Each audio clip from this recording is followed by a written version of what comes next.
Welcome everyone to February 2026 episode of our session of Spiritual Questions Answered with CordyKet.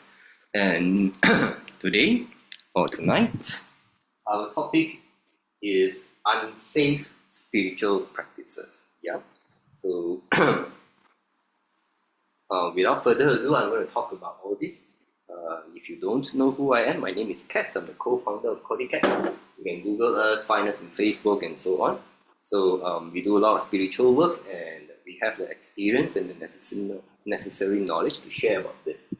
Okay, so I'm going to talk about unsafe spiritual practices, especially after knowing what I know now, having been doing this spiritual and energy work for more than 16 years.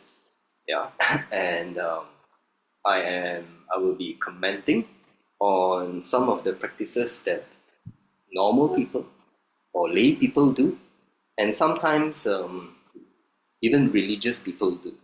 Yeah, so I hope none of you will feel offended. All right, please don't take offense. I'm just trying to point out, and I would like to share with you all how you can do things in a safer manner. And of course, where applicable, I will share stories. Why are they unsafe? Okay, so unsafe spiritual practices, I would say, start from something that I dare say largely starts because of one thing, okay, which is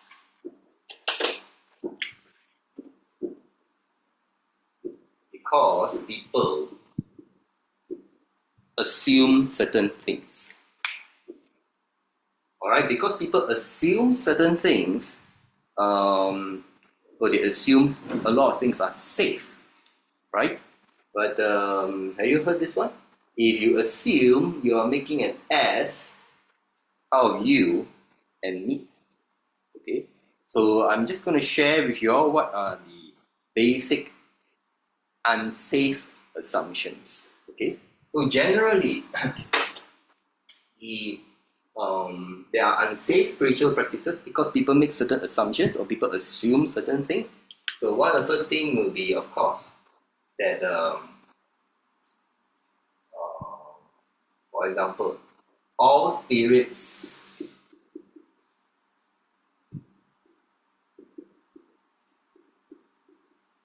are good. Alright?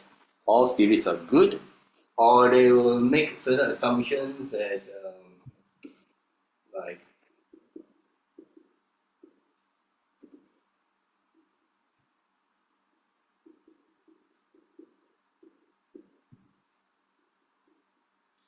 so this is a key assumption for a lot of the practices. Whatever people do, they don't know there's danger because they assume that there is no harm that will befall them, that will happen to them. Yeah. So first assumption, which is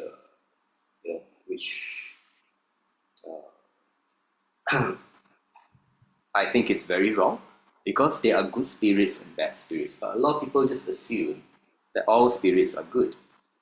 Okay, two, there is no harm will befall me, and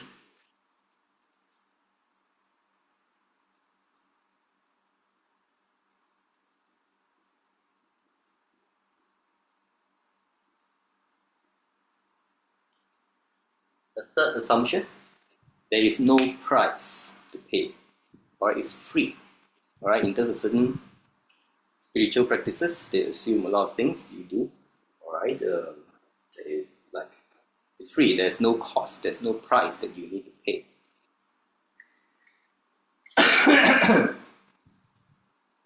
So from all these assumptions, there will be certain practices which end up being not safe. So for example,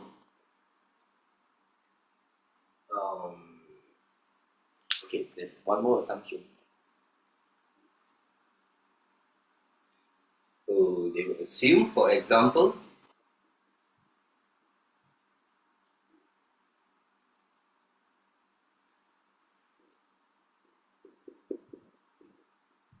I put it this way, spirit equals to physical.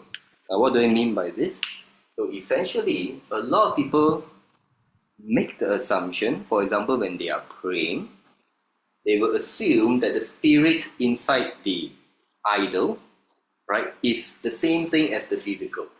This is what I mean. Okay. So from all these assumptions, we can come up with certain unsafe spiritual practices. So for example, an unsafe spiritual practice is when the moment you assume the spirit is the same thing as what you see physically. Like, because it's a statue of Buddha, if you pray to the statue of Buddha, it will be safe because the spirit inside the statue of the Buddha should be, you assume that the spirit inside the statue of Buddha is the spirit of Buddha. Or if you pray to a cross, or if you pray to an idol of Jesus, right, the spirit that resides in the cross or the idol of Jesus will be Jesus, right? This is an assumption. However, the assumption is not necessarily correct. So when I say these are assumptions that people make, it means these are the assumptions that people make, but they are not necessarily true, or usually they are not true. Okay, so the first assumption, yeah, all spirits are good is not true, because definitely in my line of work, I help people deal with evil spirits, black magic, that kind of thing. And I can tell you, clearly there are evil spirits. Okay? This is not so much a problem. Okay, this is not so much a problem in Asian societies, Asian society or Asian cultures. In our religious context, there are always stories of the good spirits fighting bad spirits.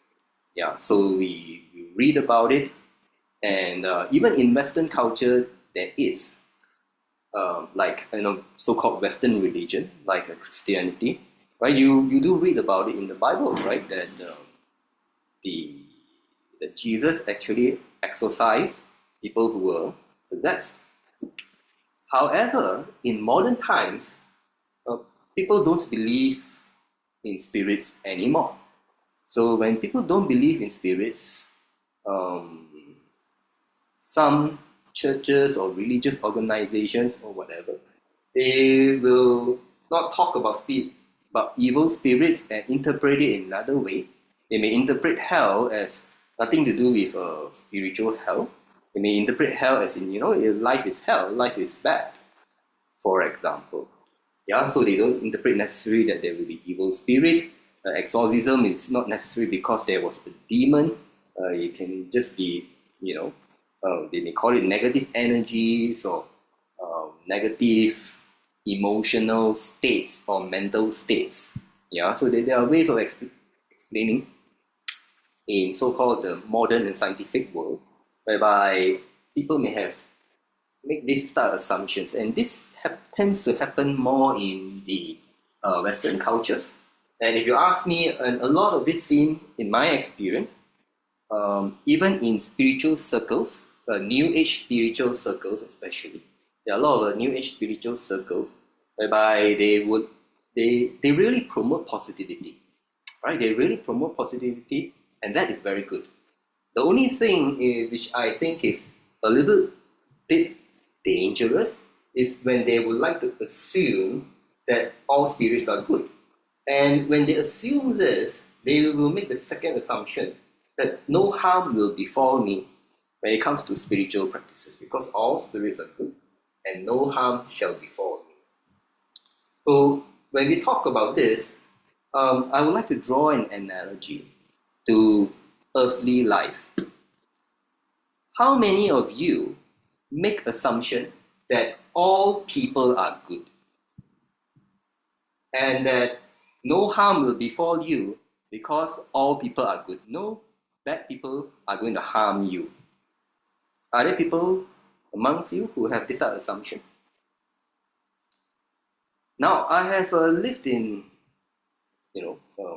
don't mind, yeah? I've lived in Singapore. I spent many, many years in Singapore. And I noticed something very different. I guess you all don't know I'm Malaysian. I'm from Malaysia. In general, Malaysians don't believe that all people are good and there's no crime, because crime is real. We know about snatch theft and everything. If you talk to a Malaysian lady, you'll notice a lot of Malaysian ladies are always aware, and they are very wary, and they beware that when they are walking down the road, that they may be snatched thieves trying to snatch their handbags. But there's no such concern in Singapore. And one thing very interesting is in Singapore, I notice not all, significant to me, higher proportion of people make the assumption that all people are good and there will be no crime. Because in Singapore, I've been to quite a number of houses whereby people do not lock their doors or their gates and everything is open. Anyone can walk into their house. I've been to quite a number of homes that are like that. And this is because the crime rate in Singapore is very low. And I've seen quite a number of times in Singapore, that people can get out of their cars, leave the engine running with the key there, get out and go and buy something with the car unlocked. They're not talking about, I'm talking about even in the olden days, before this, the proximity wireless key thing. They can actually get out of the car, leave the car running, go down and buy stuff and go back into the car. And as a Malaysian, this is not something the Malaysian people will do.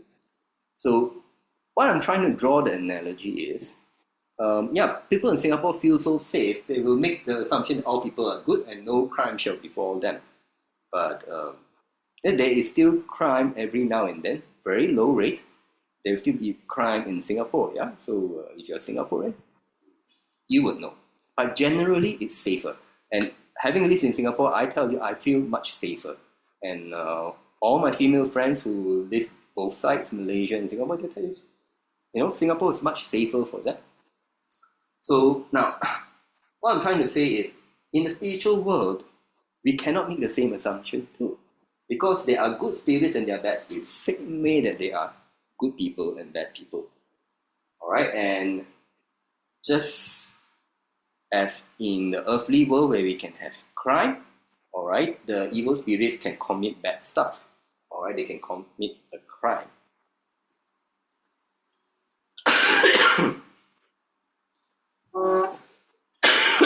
Excuse me. I'm recovering from a cough, nasty cough. And the third assumption, alright, is there is no price to pay. So when it comes to spiritual practices, a lot of the spiritual practices, right, a key spiritual practice is what?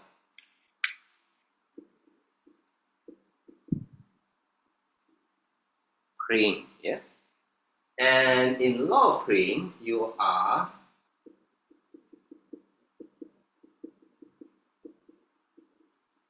making a request, requesting for something, yes?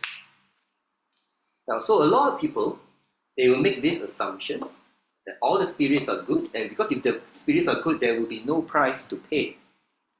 And I can actually tell you that is true.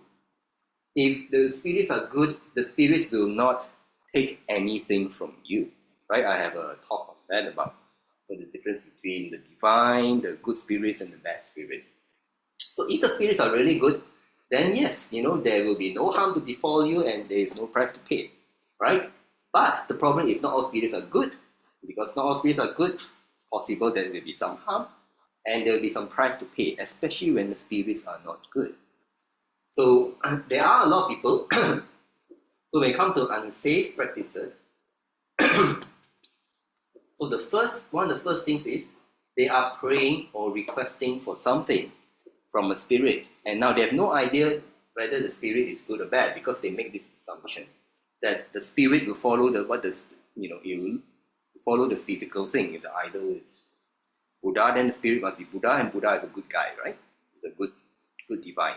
But that is not necessarily so. So what I'm trying to tell you all is, so the spirit that is inside the physical item must not necessarily correlate to the physical thing. Now, can it correlate? Can it be linked? Yes. Alright? And you would have heard of this type of terms, right? Whereby the item is blessed. item is blessed and there's divine presence in it. Those of you who are Chinese, you heard of the term kai guang, right? Divine invocation. So some people can actually invoke the divine presence to be in the physical item. Right? There's such a thing, especially in many of the religious practices. They do some blessings or prayers to invoke the presence of divine. Now, only when such thing is done and done properly, then the spirit that is inside the physical item, they are equal, they are correlated. But we don't assume all are. That is the thing. Okay, so people will make all these assumptions. So in a lot of settings, because of these assumptions, people will make a prayer. They assume it's going to be, the spirit is equal to the physical thing. So the spirit is good, no harm will befall that, and there will be no price to pay. Right? And so they'll pray for something. Now, what actually happens? So unfortunately, if the assumption is wrong, means the spirit is not related to the physical thing. So it may be a bad spirit, then there may be harm, or there may be a price to pay. And usually the price to pay, all right, now the spirits, the evil spirits, spirits, they are all essentially energy form, invisible energy form with consciousness. All right, because they're energy form, whatever they can take will be invisible and in energy form, right? So usually the price to pay will be in the form of energy, and such forms of energy can be your soul. So it depends on what kind of spirits and whatever. Your price to pay may be like your soul, okay? So it can be something as nasty as that.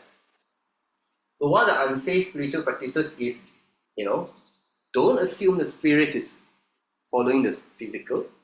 That is unsafe. You assume and then you pray and then you make a request and then there is a price to pay. Now there are other unsafe practices that stem out of this. For example, praying and requesting is usually standard, because when you request for something, the spirit will think that, look, you're asking for something, there's a price here, because they're not benevolent, they're not kind, they're not going to do good with no price. Yeah, so they will take something from you. So this would happen to many people. Another type of thing that is linked to all this is when people actually open up to the spirit realm.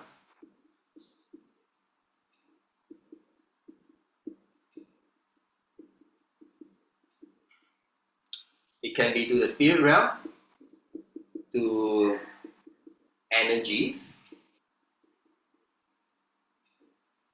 and to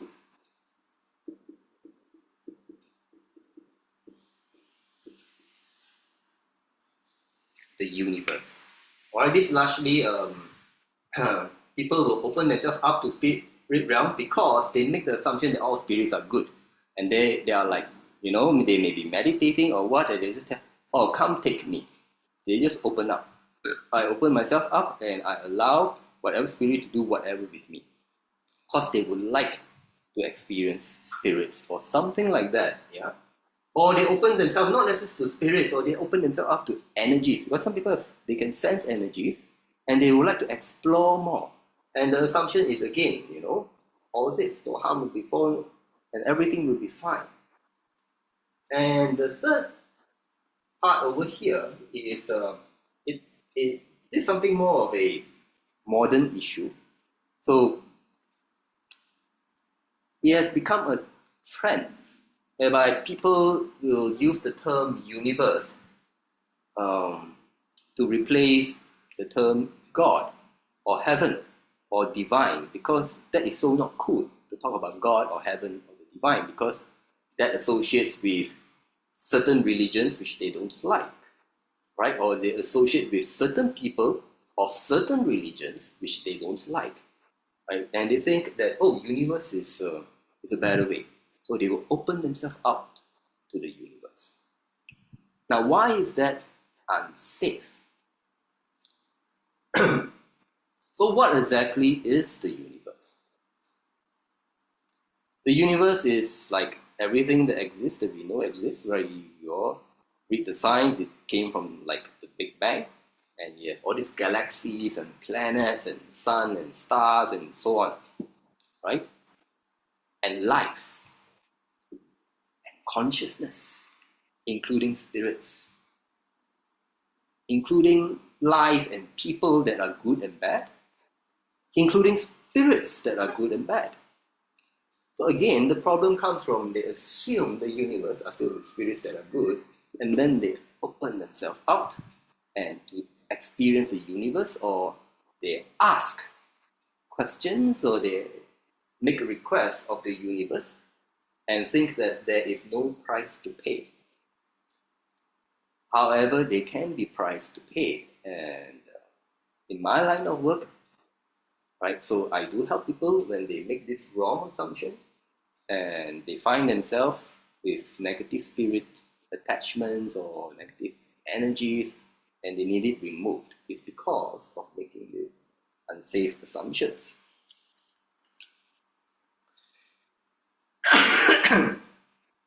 So I've mentioned this before. Come back to praying, yeah. So a lot of people pray and request for riches, right? And I actually devoted one spiritual questions answer episode on praying for wealth and riches. So please take a look at the video. I highly do not recommend it because the likelihood if you're praying for riches and wealth, very likely that you have much higher chance of encountering spirits that are not good, that are bad. Okay, so if you're not sure, please watch. There's one episode, an hour devoted on this subject of praying for riches. Now, the thing is, when people make all these prayers and everything, there's one thing which is very unsafe, okay, but it has been done, and it is even done and talked about in scripture, all right, which is this.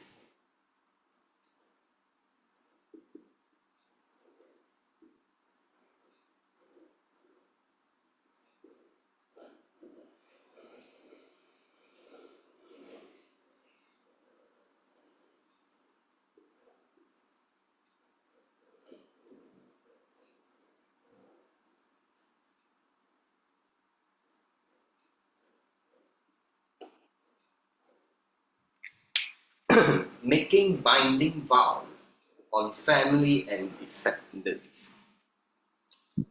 In scripture, all right, or some religions, it is well known that maybe a forefather of a particular religion or religious group may have encountered God or divine of particular nature and found that the God, God is kind, God is good, and then make a vow and bind his family and his descendants, commit his family and descendants to always pray to the particular God or divine, and then, this thing will become a lineage, yeah? And generally, is this an okay thing to do? This is an okay thing to do only when the spirit is good.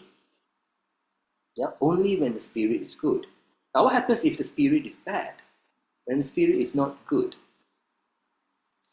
So people make this assumption. So just to share with you the operating environment here that we see in Malaysia, all right, and Southeast Asia.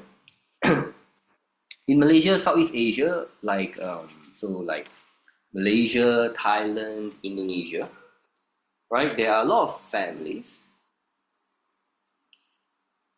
of people who have done this, making binding vows on their family and descendants, but with spirits that are not good.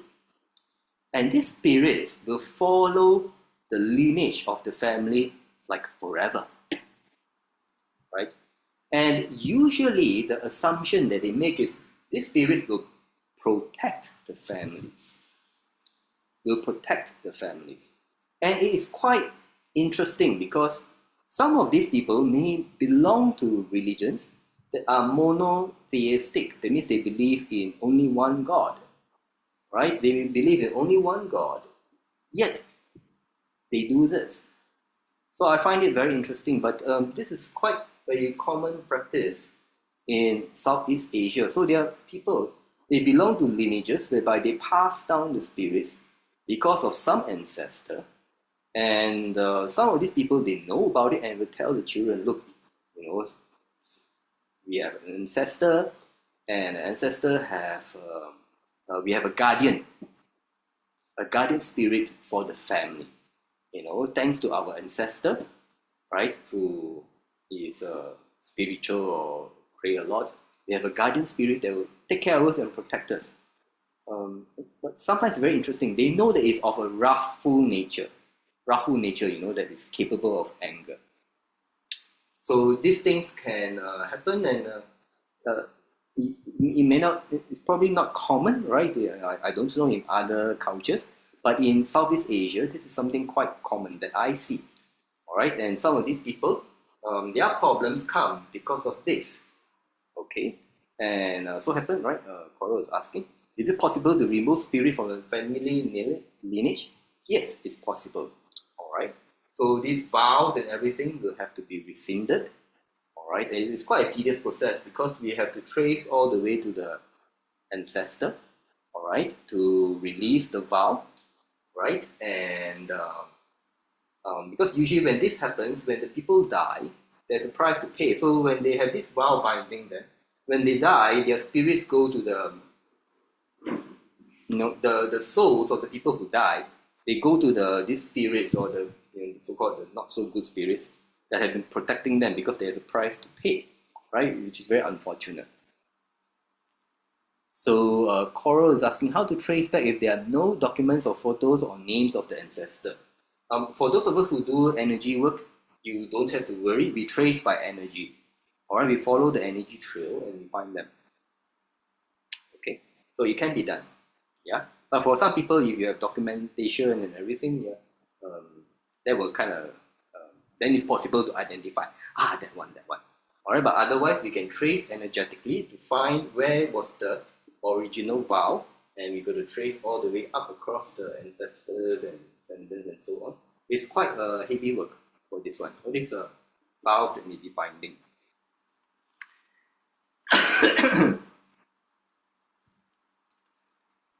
And I would also like to talk about a particular practice. So again, yeah, please everyone don't feel offended. I'm just trying to explain. Okay, now there's another practice which is not safe. Okay, not safe. So, and this is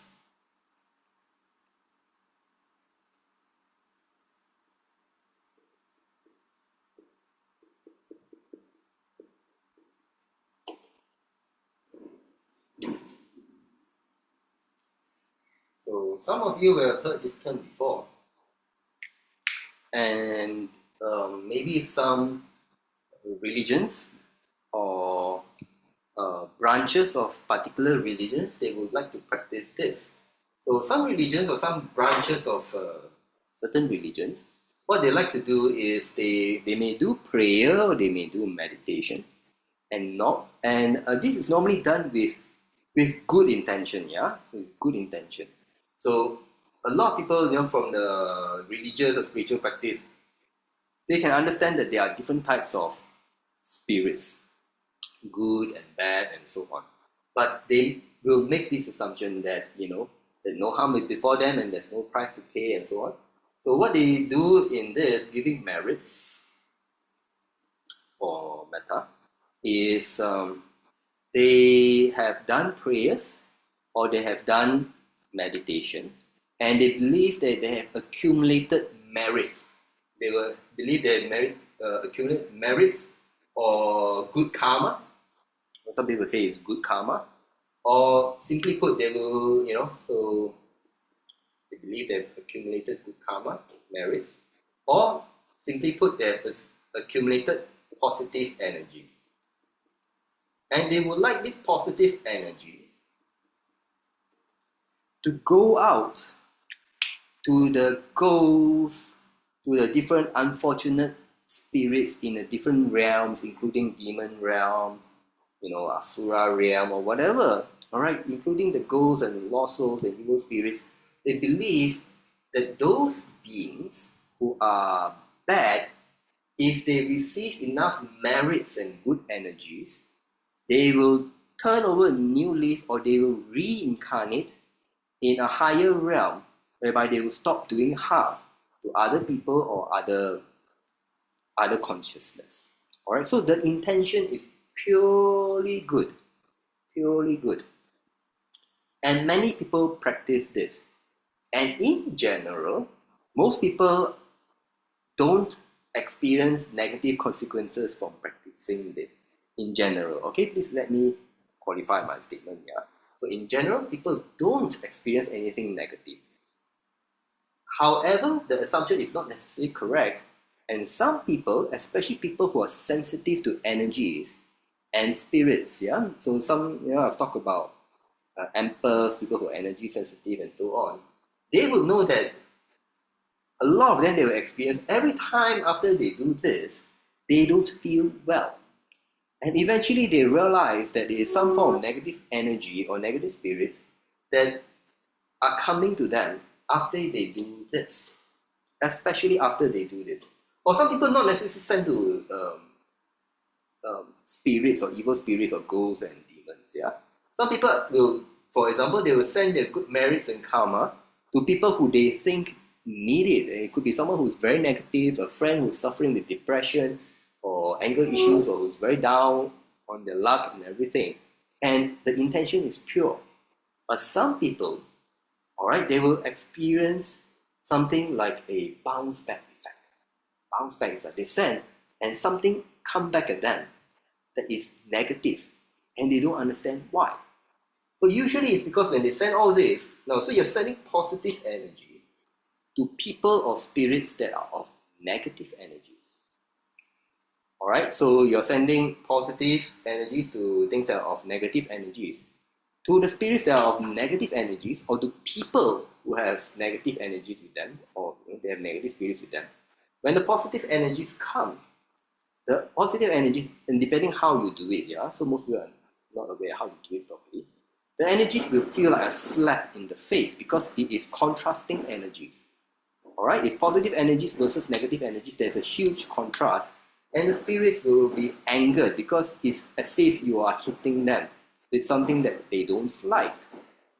And then the spirits will come. If that happens, the spirits can come after you because they are angered. So some religions or some branches of religions, or some will practice this, and I find that it's very interesting. I have also encountered, those of of the branches of whatever religions that practice this. I have encountered religious leaders who actually know of this problem, and they will actually tell their followers not to do this, even though there are many other religious leaders that preach this. And preaching this is out of kindness, yeah, because you would like to show kindness even to things that are really evil, and you want to convert them to something that's good.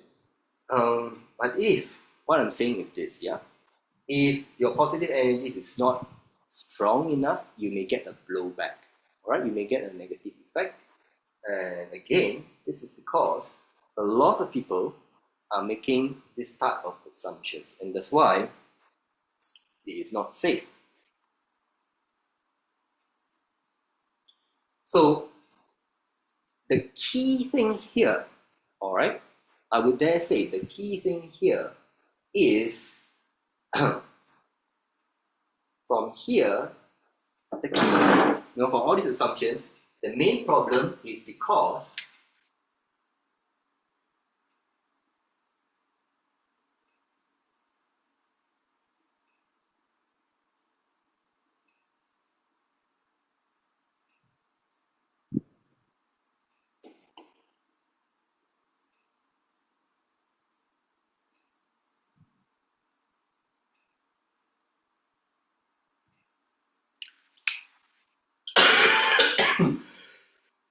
excuse me.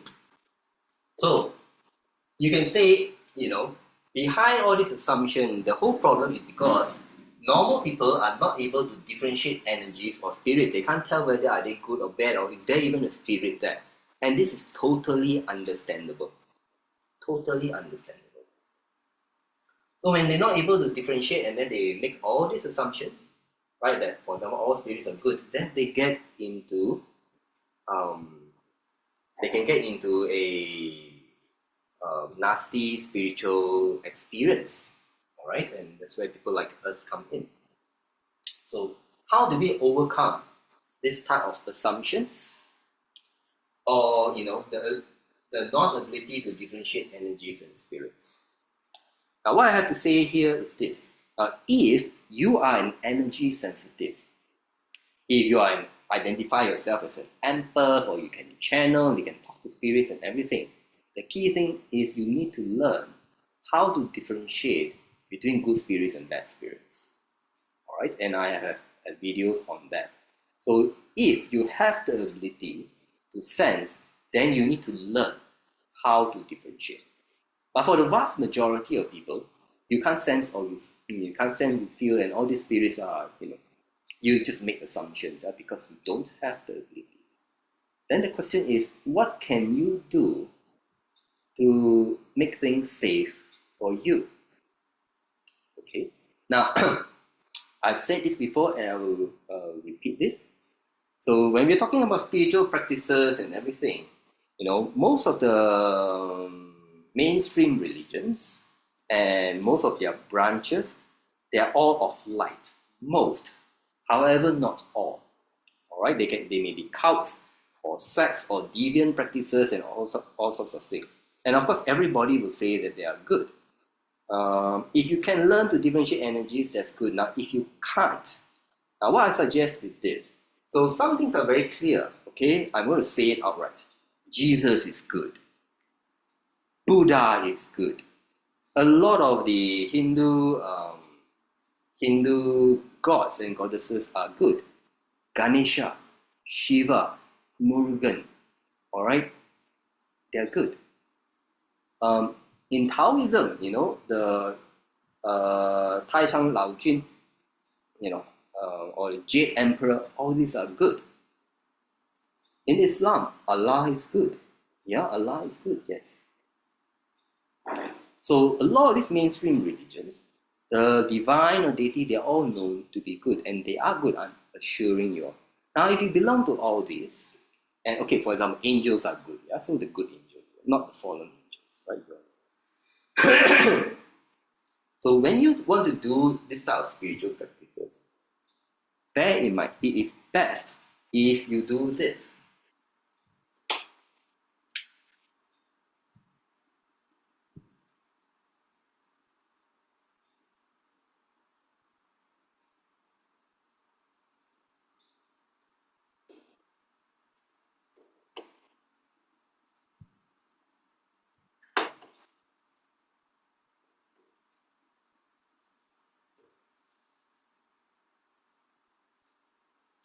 So all these good spirits, they are divine, right? So if you would like to pray or request, or you open themselves up, you need to make sure that you clearly identify or do something that will call upon the divine. Okay? And in doing so, things will make it safe for you. So what can you do to to call upon or to invoke their presence? So I would highly recommend that you do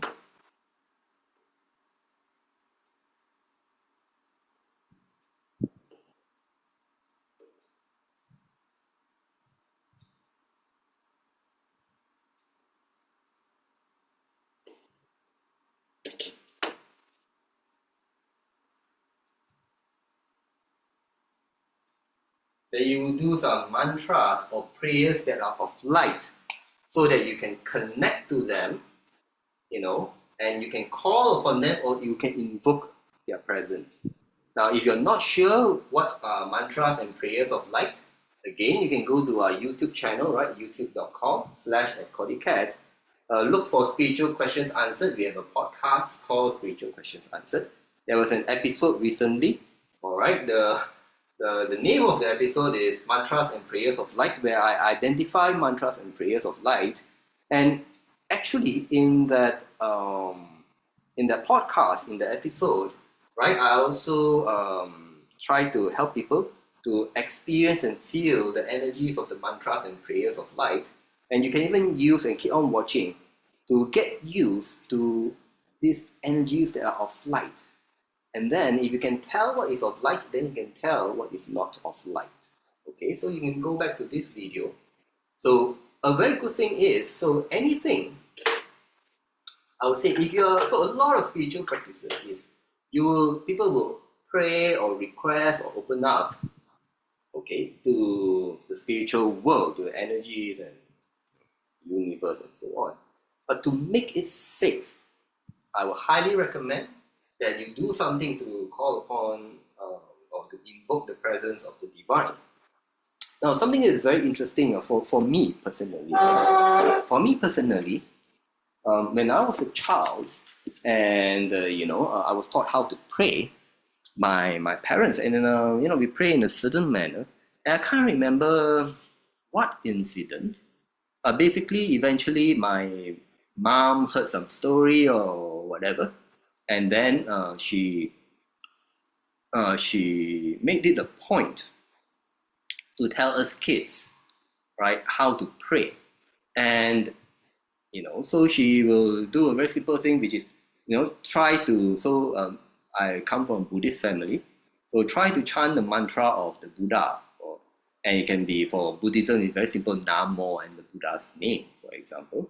After you say that, and then you clearly, when you pray, your prayer must address to that particular divine.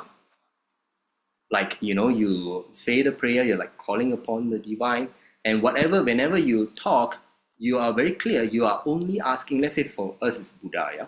So very clear, we're only asking Buddha, right? Because we are not making the assumption that the spirit inside the Buddha idol will be Buddha. So what we're going to say, what we're trying to do, we make it safe. Try to call, do some mantra, but we weren't really serious. So it's like, so my mom will like, you say 3 times or 9 times or something like that, and then it'll be okay, it'll be enough. Right? She heard it from somewhere, yeah. And then excuse me. Then when you request, then we have to address, oh Buddha, please protect us or whatever. And normally my mom will also, she just make it a point, not to ask for riches, to pray for peace and harmony for the family, that kind of thing. That's a good thing to pray for. These are the kind of things I learned from my mom, I think, because she's been hearing about such stuff, and that's what we do. So, and this will help to keep people safe, because firstly, you do some mantras or prayers of light. You can call upon the divine, and when we are addressing the spirit, we make sure you're saying like, I'm addressing Buddha, and I'm not addressing to any other spirits, because I'm not going to bind myself or to a contract or soul contract or anything, right? And there will be a price to pay, because I happen to be asking an idol, and the idol inside is some other spirit. So that is like a safe way of doing things. And alright, Dewey was saying, I've done that my whole life and learned it the hard way. I think Dewey is referring to giving merits or metta, right? Yeah. So some people who, especially if you're energy sensitive, you'll notice this is no good. And then he's saying, apart from mantras of the 4 religions you mentioned in the episode, I find that in my practice, singing Christian hymns I learned in school strengthens the light.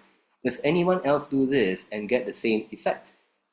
Yes, so some of the hymns may be linked to light, some of them, may be a form of prayer, and you can have, or there may be a subconscious intent, right, behind the lyrics, or when you're singing that, it normally is praising, like, coming from church background, you'll be like praising Jesus or God, and it's something very, very positive. And then when you do that, you can generate all this positivity within you, yeah, whether it's prayer or non-prayer. But to keep things simple, right, especially for that episode on mantras and prayers of light, we're not going to identify a whole long list. we talk about the main religions and the main prayers and mantras, for example, so people can identify. Yeah. So,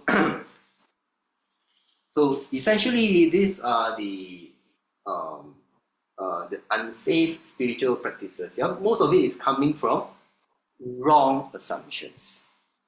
Wrong assumptions, and they may be lineages of people praying to a particular deity, and they have no idea, right, that the deity or the spirit that might have saved them, or their ancestors long time ago, and they continue to pray. It might be something that is not of light. It can be something that's dark, and they don't realize. And some of my clients, or students, and usually most of my students are formerly my clients. So they learn, eventually learn they are sensitive, and they learn how to differentiate. And then they find that, oh, so some of these practices are actually not safe. And the main thing is because the assumptions are wrong. So to keep safe, don't make these assumptions. Understand that in the spirit world, right, as in the human world, there are good spirits and bad spirits, just like in the human world, there are good people and bad people. And bad things can be committed by bad spirits or bad people. Right? You would like to take the necessary precautions. So if you're not able to differentiate energies, right, so when you're doing all this praying and requesting, or when you open up to the spirit realms and energies, you must try and identify and everything. Now, therein lies another problem. Okay, so especially in recent years, there are a lot of new age people that are going to spirits or entities that don't belong to the mainstream religions. Yes, they may have made contact with spirits from different cultures or different planets, right? Different planets, different galaxies, and the assumption is, again, they assume that they are good, that there is no harm that will befall them if they work with them, or when there's no price to pay. And it's very interesting here. Let me share with you a story of a client. It is very interesting. So there was this client who called me up.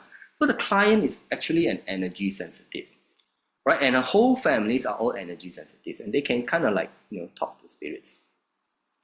And one day she came to me and asked me a question. She looked me up and she thinks she has this problem, and she know where the problem come from. She's not been feeling well, and she noticed that her children, her sons, are also not feeling. She thinks that they are affected because she's sensitive. She can see things, feel things, hear things. And she knows the source of the problem. So the source of the problem to her comes from aliens. Aliens. So you talk and ask to me. So she said she noticed that some places they are things that identify as aliens. That means their origin are non-terrestrial, does not come from Earth. All right. And because she is a sensitive, she is like a medium or channel, she can talk to spirits. A lot of them approach her. And something very interesting, she said when she was in the US, there were a lot of them. All right, there were a lot of them. And when she was in the US, there was a particular type of aliens which approached her. And it was very interesting. Now these aliens, so-called aliens, she identified them as aliens. She called them aliens. They don't like to be called aliens. Who like to be called aliens? But anyway, these so-called aliens or galactics, from different galaxies, they look nasty. They look like reptiles, snakes, or lizards. And they are not exactly friendly, but they make the offer to her that they will help her, they will make her powerful or everything, and she didn't know what to do. So she called and asked her brother, because her brother is into spirituality and into energy, and he is also talking to spirits. And the thing is, the brother said, yeah, sure, work with them. I mean, they assure you that they are good and they will do good things for you. Why not work with them? And she kind of allow and open herself up to these spirits, and they went inside her body, and I don't know, for years, and after a while she noticed something was wrong, and then she contacted me. And then I had to tell her, like, these things are not good. They have affected her, and they have affected her children, especially the children that was born after they took over her body. Yeah, she's feeling some strange things, so it affected the child. So I had to go and cleanse her and everything. And so this is the story of this lady, right? Now, what I found strange was, hey, these things don't even look friendly. They look like reptiles and snakes, and but she trusted them. It's really weird. Now, some of these entities, these spirits, right? They can influence your mind to maybe they do the Jedi mind trick. Believe me, I am good. Let me pass.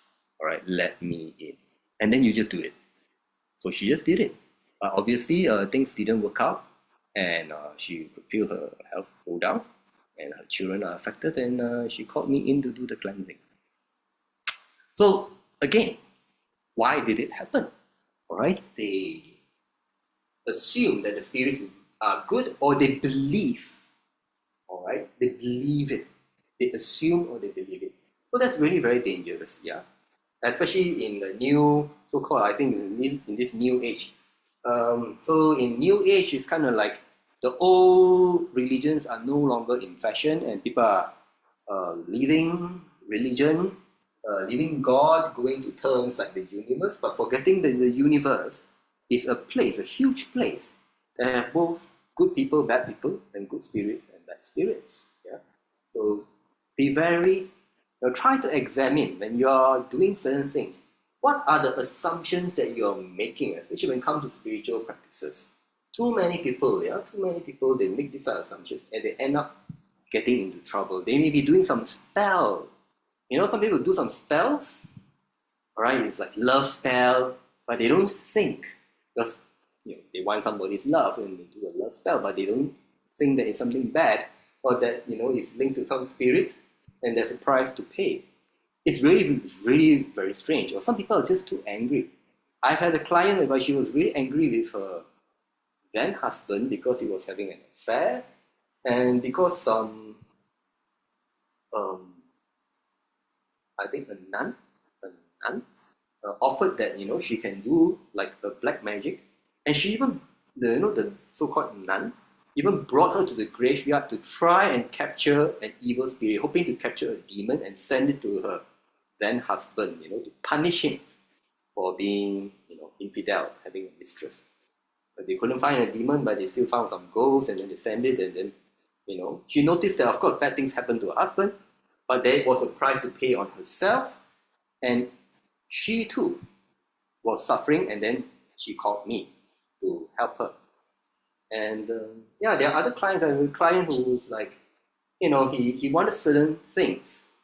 Yeah, he wanted certain things, but his boss didn't agree to his request, keep rejecting. And he knows a spiritual person, and a spiritual person offered to do a spell to make the boss agreeable to his request. And he did it. After he did it, he didn't feel good, and he felt bad. He felt bad because I think he got some dreams or whatever. Then he had to approach me to undo it. But there's always a price to pay, yeah? And I could only undo to a certain degree because there are consequences. There's kind of, heard the term karma, right? So he has to balance the karma. He has to do good deeds to repay the bad deeds. There are all sorts of things like this. Okay? So be very careful what the assumptions that you're making, and always ask yourself, what exactly are you doing? What are the assumptions that you're making, and what is exactly your intent? All right? How can some people, they get into trouble because their intent is not pure enough. Why people end up doing spells or black magic? Because they want something and they cannot tell that their intent is not pure. They want something so bad they did not realize they're being greedy or they're being selfish. Do you get what I mean? So introspection is good. And that's why people who meditate, you learn to introspect and to re-examine yourself, to be aware of your own intentions and emotions when you're making decisions and taking actions. That is what meditation is for, to train your brain and mind to be more aware. Okay? So with that, I more or less covered what I want to say. Any more questions or or feedback from anyone? Let me see. All right. Someone is asking, I know several people who include plant medicine in their spiritual practices. Generally, I have not felt anything bad with this practice, but wondering if any measures are needed for even medicinal spiritual practice. All right, so a plant medicine is one thing. Yeah. So again, now, when it comes to plant medicine, all right, like ayahuasca, all right, or there are a lot of these natives, especially in South America. Most of the plant medicine seems to come from there. Now, the people who practice them, normally they are shamans, all right, and the shamans themselves, they will use ayahuasca to enter spiritual states. And in general, it's not really for lay people, but can be for lay people. But when it's given to lay people, it's done, all right, when a shaman is present to ensure that there will be no evil spirits around. So when it comes to plant medicine, there are people who get good experiences and bad experiences. And to sum it up, okay, the plant medicine open up people, their energies, their mind, and neural pathways. There'll be more neural pathways connected, so that they can experience, including the invisible realms, or some will say hallucination. Yeah. Now the thing is, when they are open, you need to ensure that the spirits are good. So people who have good spirits, who are surrounded by good spirits, they will have positive experiences. But people who are surrounded by negative spirits, they will have negative experiences from this plant medicine or plant medicine ritual or exercise. Now, the other problem with today's world is many people are selling or giving plant medicine without being trained as a proper shaman or someone who is spiritual and know how to differentiate the spirits, whether they are of light, not of light, whether they're benevolent or not benevolent. And a lot of people are doing it just for the money, yeah, because there's a lot of money people are willing to pay for some exotic experience or special experience because they heard good things. Now you can watch Netflix. I can't remember. There's some show about it, and they interview people who have the good experience and bad experience. But where's the difference? The difference is what kind of spirits will be with you. So if you want to do plant medicine, please make sure, all right, that you have a shaman with you. And hopefully you'll be a shaman that is of light, that's connected to good spirits. Yeah. So it's not easy. And again, okay, so for most normal people, all right, you don't know because you can't differentiate. So what can you do? All right. Now, if you are going for all this, I will recommend, okay, you go to something that's reliable, to mantras and prayers of light, to divines which you know for sure are good. Because you don't know whether the spirits or the shamans are working with are good or bad. But you do your own prayers, you make sure you prepare, you do your prayers and your mantras. And if you're Christian, you pray and you ask Christ, I'm going to do this. You pray and pray and pray enough, all right? What you think is enough. And then you request, Jesus, please take care of me as I expose myself, as I take this substance, this plant medicine, then can expose me to spirits.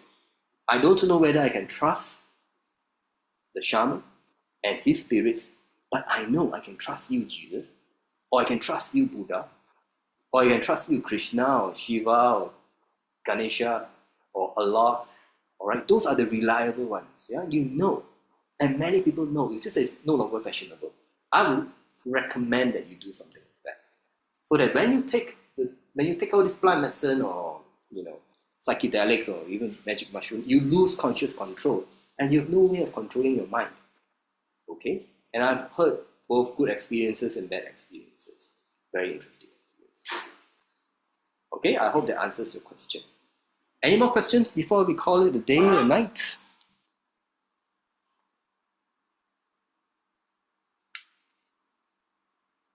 No?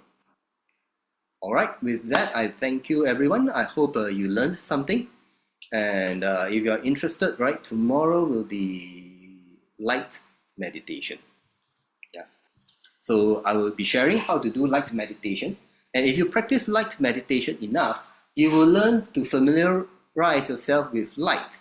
And once you familiarize yourself with light, you know what is not of light or what is contrary to light. So that's one of the practices that can help you identify, and anyone can do it. Okay? So I hope to see you all there tomorrow or whenever.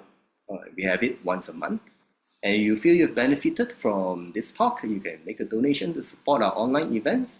If you can't afford it, that is also fine. All right, how to make a donation will be in the groups or on our Facebook. All right, so thank you everyone.